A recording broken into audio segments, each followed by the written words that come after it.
عيد وبوريكم كيف صالحة تسوي شعري. انتوا ركزوا ها. طبعا هي الحين حطت هذا، شوفوا هذا اول شيء. طبعا هي تغرق مرة تغرق.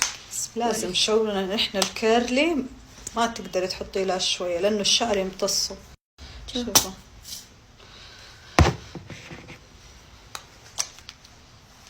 طبعا أول مرة كنت خايفة أقول وات الشعر صار كله أبيض.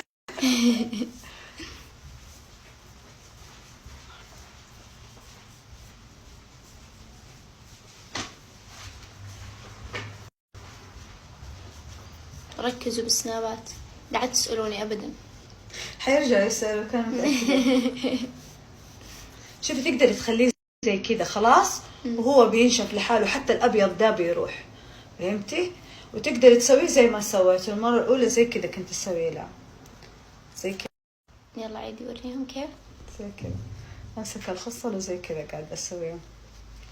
بس ذاك اليوم والله سويتيه مو بتفنن اللي بزيادة لدرجة إنه جلس يومين. بالعكس لا خلاص انت غرقتي شعرك كريم. اتأكدي انه حيقعد يومين مرتب، بس لو طول شوية عن كده بيصير لازم تحتاجي انك تغيري المخدة حقك تخليها ستان، عشان اذا نمتي وصحيتي ما يكون خربان، فهمتي؟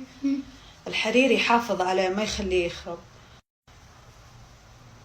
تدرون يا بنات والله يومين ما يتحرك، يومين درين لدرجة إني تحمست أطوله وخليه كيرلي، مو طول لا طول اللي بيطلع عليك يجنن، انا متأكدة ترى. أنا بصمل يا بنات والله لو شعري بيطلع كذا يعني كيرلي.